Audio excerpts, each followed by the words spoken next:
Welcome back to Buy or Sell, the series where you pitch me your predictions for the theme park world, and I either buy or sell them and explain why. If you want your idea considered for the next video, leave a comment below starting with buy or sell. In this episode, we look at the future of B&M and if they can figure out how to fix their new coasters, the future of the Vekoma tilt coaster in America, and what the Six Flags CEO shakeup could mean for the company.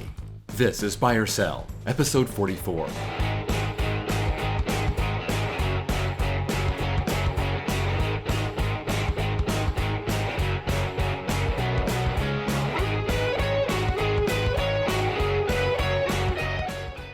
First, I want to thank my Patreons and my new members, 0G Rolzo, Robert Keller, Jeffrey Nelson, Quandary, and Blotchy the Whale. If you want bonus access, bonus content, behind-the-scenes videos, a shout-out when you join, and your name on this fancy Patreon screen, follow the link below and join. Let's start with Max Force Fanboy. B&M figures out the roughness issue and fixes it within 5 years. Over this past summer, I've been writing a lot of new B&Ms. Pipeline and Penguin Trek at SeaWorld Orlando, Phoenix Rising at Busch Gardens Tampa, Big Bad Wolf at Busch Gardens Williamsburg, Repterra at King's Dominion. Also, got an Iron Menace last summer, and the trend is they all have a weird rattle. Some are worse than others. Pipeline seems fine, but that was 2023. That seems to predate the real problem. B&M has built a reputation for being smooth and reliable and having high capacity, and it seems to me this recent trend is going to come to a head, and parks are going to start hearing complaints. These complaints will filter back to B&M, and to save their reputation, they will fix the problem, so I'm buying this. I don't think this is a problem that surprised them. They may have changed something. Material used, a vendor for their parts, something, anything, and that's why these last 2 years haven't been good for them. If it is a cost-cutting measure, it's worth it to pay a little more to improve the ride quality. Ride Op J. Worlds of Fun will add a new continent before Epcot or Busch Gardens Williamsburg add a new country. Worlds of Fun is divided into 8 sections, and from what I can tell, Americana is their newest one, opening in the early 90s. Epcot has all the countries around the world in the back section of the park, and they did give themselves room to expand, but the last country there was Norway in 1988. Busch Gardens Williamsburg is also split into countries, their last one being Ireland in 2001, so they have the most recent addition as of 24 years ago. I think, given the level of investment from the Cedar Fair and now new Six Flags chain, I'm selling this. Worlds of Fun is the least likely candidate to get a new continent, then Epcot, then Busch Gardens, trying to balance the thrill and decor, so I'm thinking Worlds of Fun being the next one of these 3 is the least likely scenario. Jamie 3, People 0. If Siren's Curse does well, Carowinds replaces Nighthawk with a tilt. So far, Siren's Curse is getting great reviews from coaster enthusiasts. It's got forces, it's got that great gimmick, and as for reliability, it's too soon to make a judgment. I know it's had a share of issues, it's been evacuated, but it's a new ride, that happens. The real test will be throughout this season, if it can avoid major downtime, get past its growing pains, and improve its reliability. It does have a lot of moving parts, and that doesn't bode well for it, but as long as Vekoma knows what they're doing, we should be fine. I'm buying this becoming more popular in the Six Flags chain. Of course, once it passes the initial test with Siren's Curse. Because, I've always said, B&M dives are very marketable, and Vekoma tilts are even more marketable. Actually, they could even scare some people away, not wanting to be dangled by a loose piece of track. The Nighthawk plot is front and center at Carowinds, very visible for guests coming into the park, and really anywhere inside the park, and having that tilt track swinging around would be a great visual for the park. Assuming Siren's Curse does well, a tilt makes a lot of sense for Carowinds. New England Coaster Guy and American Coasters. We will never see a traditional Giga ever again. Cedar Fair was really the only one building them, aside from Nagashima Spyline in 2000. The other 5 are all at Cedar Fair parks, and that's the reason I'm selling this. I think we do get a traditional Giga, and it could very well be at a Six Flags park, now under Cedar Fair management. Magic Mountain, Great America, Great Adventure. Assuming these parks can get approval for a 300-foot coaster, they all have the space and attendance to add a Giga. These rides have done great for their parks, aside from I-305. Often they've become the icon of the park. They're marketable and reliable, and they're people eaters. Everyone wants to ride a 300-footer, and those big parks can justify such a big addition. Just like a Six Flags Over Texas, they're supposedly getting a 300-foot dive coaster. That's a good sign that bigger parks could be looking at a traditional Giga. On top of that, you have the Busch Gardens parks that seem to be considering it, and all the parks overseas. China, Japan, UAE, Saudi Arabia, Germany. Any of these could easily get one. Maybe Mock Rides comes up with one and adds one to Europa Park. So many options, I think it's gonna happen. Nico Sindlinger. Cedar Point removes Rougarou or Cedar Creek Mine Ride in the next 5 years. Cedar Point has a few good candidates for removal, and Rougarou and Cedar Creek Mine Ride are among the highest on that list. This is a park that can expect a new major coaster every 2 to 6 years, so within 5 years, I would expect another major coaster, and given their space issues and prime plots of land both rides sit on, I could believe their next coaster will be on one of those plots, so I'm buying this. If I had to guess which one's going first, I'd say Rougarou. Even after its renovation 10 years ago, it's still not popular. It's taken up a big central block of the park. Something like a compact Mach Extreme spinner would fit very nicely here. Maybe a Mach Striker, and honestly, I could see these in the back of the park on the side of the mine ride also. That or a GCI wooden coaster, giving Cedar Point the modern Woody they need. Jumpin' Jack Flash. The Six Flags CEO change will cause major shifts in strategy. On August 6, it was revealed that Six Flags CEO Richard Zimmerman would be stepping down, and the board would start to search for a new CEO. Zimmerman was in charge of Cedar Fair before the merger, and although Cedar Fair has always been seen as the better company compared to Six Flags, and everyone was hating on Salim Basoul before the merger, everyone's ire is turned on Zimmerman given everything that's happened since the merger became official last summer. That includes a lot of closed rides, most of which had no prior notice, King to Ka being the worst one, closing down Six Flags America, cutting Holiday in the Park for some parks, and some other operational things that people don't like, such as IROC training and more rides with assigned seating. The company may have the Six Flags name, but with Zimmerman at the helm, it was more of a Cedar Fair chain. So, will there be a major change in strategy? It's hard to say until we know who's taking over. If it's another Cedar Fair person, not much will change. If it's a Six Flags person, we could see real changes. And if it's someone from the outside, it could be 100% different. I'm gonna sell this, at least in the short term. The same sales call suggested they want to get rid of more non-core assets. So we really could be looking at more parks being shut down or sold in short order. That's not really about who's in charge, it's about what needs to happen to make the company sustainable. Zimmerman gone could also reopen doors that had been mostly closed, like with Intamin or RMC, but depending on who takes over, maybe that doesn't happen. Zimmerman was in favor of large-scale investments in the big parks. That boded well for the major legacy Six Flags parks. Now, who knows what the new CEO will say about that. As of the time of this recording, the stock price is about half of what it was when the year started, so maybe changes are needed, or maybe they stay the course and try to right the ship, taking short-term pain for long-term gain. I bet we still see things we don't like for now, but hopefully it's all for the best, and they can make it sustainable for the long term. The last thing we want is for the whole chain to go under.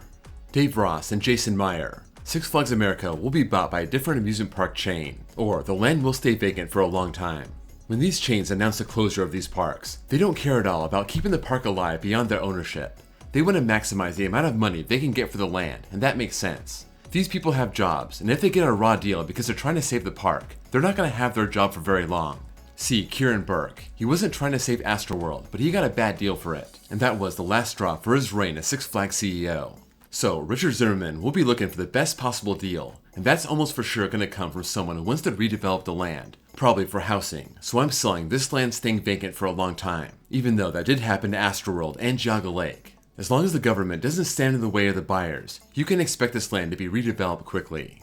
That is a big if. There's always the issue of rezoning and if the county wants to play ball. I know the county of Santa Clara wasn't pleased they learned about the closure of Great America in the news like everyone else, so they may get in the way of that. Not sure if Prince George County is happy about this or not, but if they really stand in the way and refuse to rezone, that could change things. Maybe Herschend buys it on the cheap, maybe Six Flags keeps on with it, but it seems like a few lobbyists and enough money can make things happen, so I'm still convinced the park is closing. It won't be bought out by another chain because they can't offer the most money, and whoever does buy it will do something with the land, and it just won't sit there empty and sad for decades.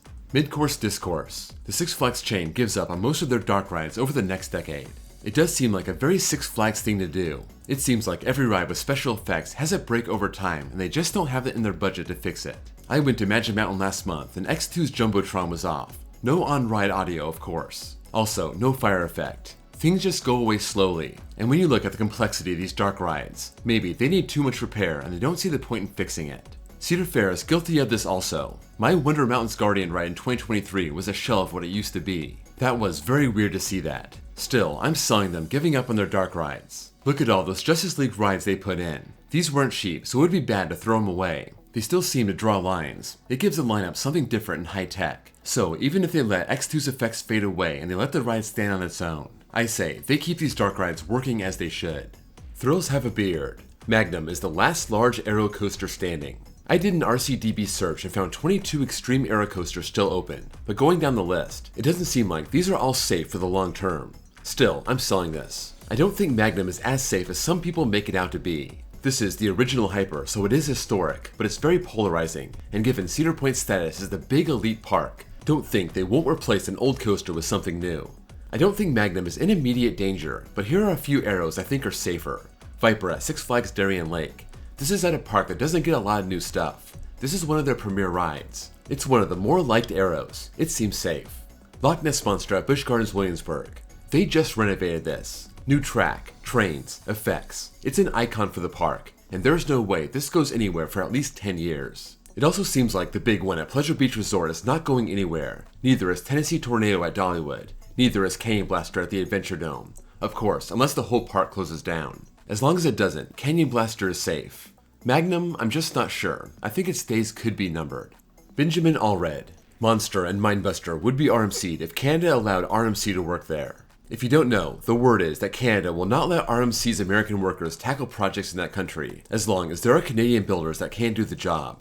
RMC seems to really want to use their own people for these projects, so it just hasn't happened. But has this really stopped Monster and Mindbuster from being RMC'd? I'm both buying and selling this. I'm buying Monster at Laurent, but selling Mindbuster. Six Flags went crazy with the RMC conversions between 2011 and 2018. Almost every old wooden coaster got the Iron Horse treatment during that span, but there were a few left over. Monster was a perfect candidate, and I'm willing to believe Six Flags would have pulled the trigger on that project had RMC been able to work on it. As for Mindbuster, I'd be surprised if that ever came up with Cedar Fair. They only started working with RMC in 2018, getting 3 projects, 2 of those being conversions, and there was nothing after that. I doubt they were itching to RMC Mindbuster, or even Wild Beast for that matter, but given the fact they just retracked and reprofiled Mindbuster, maybe they did entertain the idea of RMC at some point. It'd be interesting to ask someone in the company willing to share that information. The Horror Master. Six Flags Qiddiya won't open in 2025. This is just another project that gets pushed back year after year after year. No matter what company or country it's in, these things just never open on time. There was a point where they were supposed to open in late 2024. That didn't happen, and when you see Falcon's flight test footage, the park doesn't look done. We're well into the second half of the year, and even though they can't open this at the tail end of the year and make their 2025 deadline, I'm still buying this. At this point, it seems like they're going to make everything look nice and get it open sometime in the spring of 2026 or early summer. Maybe they do a soft opening in the fall or winter. Maybe they even officially open at the end of the year. But if I've learned anything from covering the amusement industry, it's always to err on the side of the project being late. Sometimes super late. Like years and years late. AJ Vortex. Six Flags drops Six Flags from the name of the legacy parks by 2030. Cedar Fair never put their name on any of their parks, and Cedar Fair is basically in charge of the new Six Flags chain. So, will they try to get these parks their original names back? Magic Mountain, Great Adventure, Great America, Fiesta Texas. No, I'm selling this. For one, some of these parks don't even have a name that would work for it, like New England, Over Georgia, St. Louis, and of course Over Texas. But even if they did this, I'm sure the park that inspired the Six Flags name would retain it. The only park with a name makes sense. The 6 national flags flying over the state of Texas during its history. On top of that, when the chains merged, they went with the Six Flags name.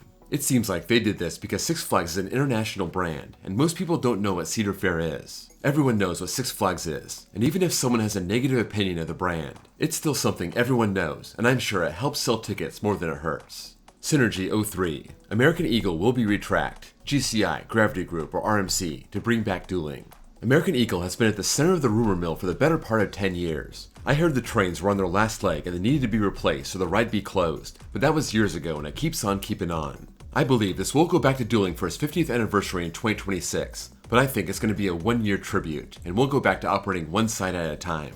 It stinks, but it's understandable. The ride's in the back of the park. It's kind of hard to find. I've never seen it with a huge line. So why would they commit all those employees to 2 sides if they don't need them? Not to mention keeping both sides of the track maintained and running well. That's why I'm selling a GCI, Gravity Group, RMC retrack. I could see basic track work, but not a complete overhaul. That would be very expensive for both sides of the ride. If they were to give the ride a major overhaul, I could see them doing it to one side and just shutting down the other side for good. It's also possible they overhaul one side and use it, and years later they do the same for the other side. This is the problem with aging dual-track coasters. You have to start making hard choices about staffing, operations, maintenance. And Great America has never committed to anything major, and after 2026, I can see them kicking the can down the road even further, not committing to an overhaul or a complete teardown. That's a wrap on episode 44. Let me know what you think about any of these topics, if you agree or disagree, and why.